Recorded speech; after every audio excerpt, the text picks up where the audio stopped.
Il faut que les pays de l'AES retournent à la démocratie.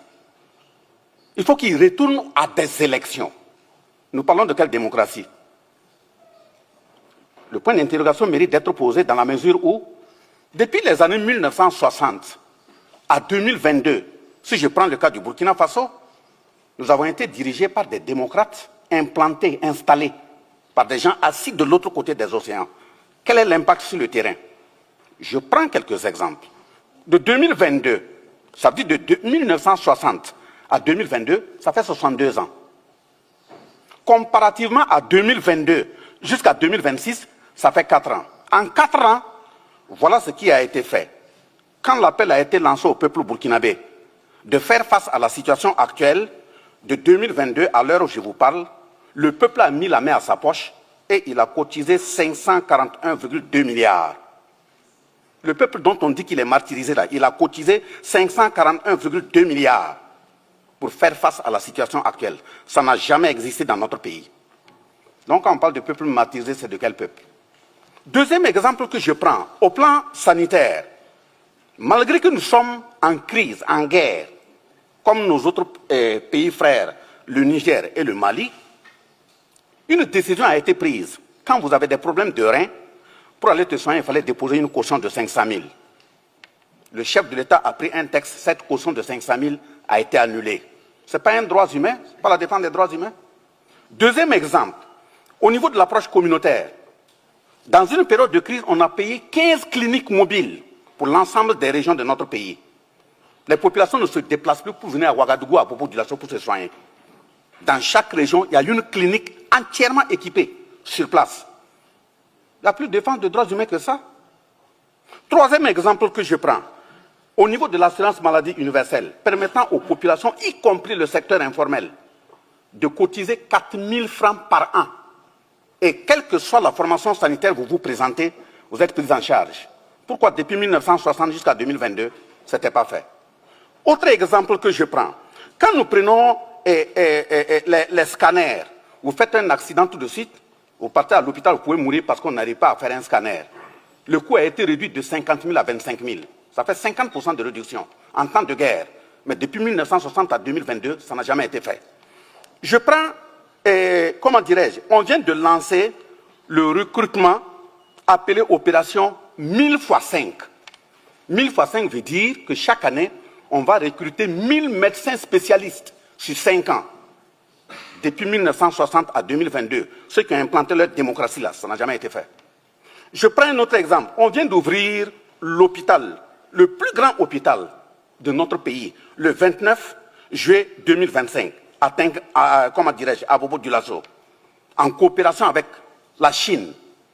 Et je vous dis, Excellence, que dans notre pays, depuis 1960, ça a été le 29 juillet 2025 à Tengango, qu'il y a eu une première opération permettant une transplantation rénale dans notre pays. Quand quelqu'un est malade, il prenait l'avion, c'est de l'autre côté qu'il partait le faire. Ça se fait au Burkina, dans un pays qui est en guerre. L'autre exemple que j'ajoute, il y a eu la construction de 920 CSPS de 2022 à 2026, dans un pays qui est en guerre. Le 21 décembre 2025, ou même je vais, jusqu'à ce qu'on vient de constater, on a fait le point, ça fait 38 centres de santé nouvellement construits dans un pays qui est en guerre. Je peux bien en citer d'autres. On dit, mais le droit humain, c'est quoi? C'est le droit à la vie, non? Ce que je viens de citer, c'est pour permettre aux populations d'être en vie et en bonne santé. L'autre aspect, c'est la question alimentaire. Vous ne pouvez pas demander à quelqu'un d'être en bonne santé s'il ne s'alimente pas bien. Depuis 1960 à 2022, rien n'a été fait. De 2022 à 2026, malgré que nous sommes en guerre, il y a eu la mécanisation et des intrants. Ça veut dire, rien que pour 2025, l'État a mis dans la mécanisation agricole et les intrants 104 milliards de francs CFA. Et qu'est-ce qu'on a eu comme résultat? Ça veut dire 104 milliards, c'est plus, puisqu'en 2024, on a fait 77 milliards. Et cela nous a permis d'atteindre 67 000 tonnes de céréales pour nourrir les populations. Ce n'est pas ça la défense des droits humains. Je prends un autre exemple. Au niveau de l'aménagement des bas-fonds, l'aménagement des bas-fonds pour permettre aux cultivateurs, ça veut dire aux paysans, de pouvoir s'en occuper. On est passé de 5 000 hectares, depuis les années 1960 à nos jours là, on est passé de 5 000 à 25 000 hectares en 2025. Mais c'est un pays qui est en guerre. Et au niveau toujours de l'agriculture, les labours, les paysans qui ont les terrains là, on prend les tracteurs, on laboure ça gratuitement pour eux. Et 2025, nous avons fait 58 000 hectares de terrain labourés gratuitement pour les paysans. Il n'y a plus de dépenses de droits humains plus que ça. Et quand je prends par exemple au niveau des forces armées, dans les 11 accords où on a dit qu'on ne peut pas payer du matériel ailleurs si ce n'est pas la France, on ne peut pas former nos militaires ailleurs si ce n'est pas la France, je vous informe que de 2022 à 2025, nous avons constitué de façon autonome une vingtaine de bataillons d'intervention rapide, tout équipés, minimum 500 par bataillon. Je ne vais pas dire le nombre exact, parce que les murs ont des oreilles.